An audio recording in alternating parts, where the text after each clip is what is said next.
Well, good afternoon. You join me on the first one of my Chub expeditions, and it's about 3 o'clock. The river is incredibly clear, tap clear in fact. It doesn't look amazing for a bite, but I feel like fishing into dark, last hour of light, first hour of dark, may have a good chance. Not quite on the spots, not on the stretch or anything where I catch the real big ones. This is just about getting some confidence back into me tactics and stuff. And it's really cold today, like freezing cold, and it has been for a few days, but we've finally got an overcast day. The air pressure's dropping, so I thought it was worth coming out for a quick session. Just thought it'd be worth coming out for a quick session. Now we're going to catch some fish hopefully. Right, what we've got for the day, we've got a few bits of bread. I normally like to use like a bakery loaf, like a proper uncut loaf, but I didn't get a chance to get to the bakery. I've got some mashed bread, just a bit of old bread that I've mashed up, and I'm going to throw in small sort of mushy balls of that. I've already put in 3. I always like to put 3 in when I first get to a swim, like that. Nothing much, 3 in. I like to sit, have a brew for a few minutes, and if there's any chub in the area, you tend to get your chance first chuck, so it's well worth taking your time. Now, setup wise, very, very simple. I'm actually going to fish cheese paste today. So I've got the cheese paste that I showed you how to make last winter, and then I've got this floater cake, which is what I use, and I'll show you how I hook that in a minute. But setup is exactly the same as what I used for the perch the other week. I've got a decent sized reel on with 6-pound sinking feeder mono straight through to the hook, which is can you see that?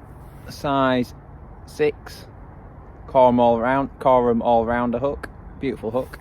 And then I've got about, I don't know, 50 to 60 centimeters between the hook and then 2 stops on the line, and then down there I've got a link swivel, and then I just make my own little link to which I've got 2 swan attached to. I may need 3 swan, 4 swan, I might only need 1. The key is you want the bait to occasionally move. Like when you chuck it out, I'll put a big bow in my line.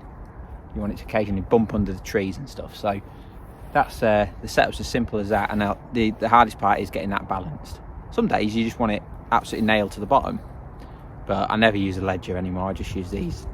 I've got a 3/4 ounce glass tip in.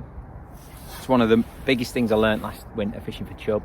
Gary Knowles, the corum specimen angler, told me all about it, because I was going fishing on another small river and I was getting loads of fast taps and then nothing had developed, and he says you need glass tips. So who am I to argue? And ever since I've put glass tips in my rod, I've never looked back. So got a nice 3/4 ounce glass tip in, which reflects the toe. Normally I use obviously a downce tip, but there's no flow on the river at all, so I need to get a bend, and I'm going to cast in downstream, pay out a big bow, like a really big boa line, and then just sit and wait. And if there's a chub about, generally you get them pretty quickly. So let's show you how I hook the cheese paste. So this floater cake is something that I learnt off of Martin Bowler,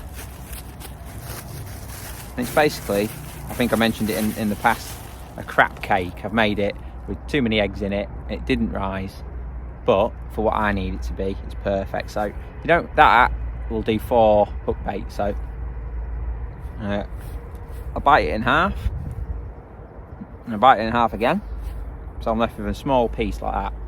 See that? Now the idea behind this is there might still be some weed in the river, and obviously chub are very visual feeders, and if you just put cheese paste on, it just sinks like a brick and just ends up on the bottom. Not really what you want. I want it to just flutter through. So the idea is that I'm critically balancing it with this floater cake. It pops it up a little bit and it just sinks slowly. So just experience has taught me that a piece about that big does it nicely for the size of hook bait that I'm going to use. In fact, let's get the cheese paste open. This has come out of the freeze. It's the stuff from last year. Don't be shy, put a nice piece on. Wow, it stinks, but it tastes good though. And what I do, I hook the floater cake on first. Oh, that paste smells great. So there's plenty of hook points showing. And then around the back of that, I mould the paste. I'm not going to go for a massive piece because the river's so low. And that's it. Beautiful paste. show you. That's it. That's how I fish it. So I've got my cheese paste on. With that bit of cake sort of moulded up into it. And that's just that batch that I made last winter for a video. And that is the deadly combination now. When I get it in the river and when I catch a fish, I'll report back to you. Wish me luck. Like I say, I've already primed the swim with 3 little balls of mash.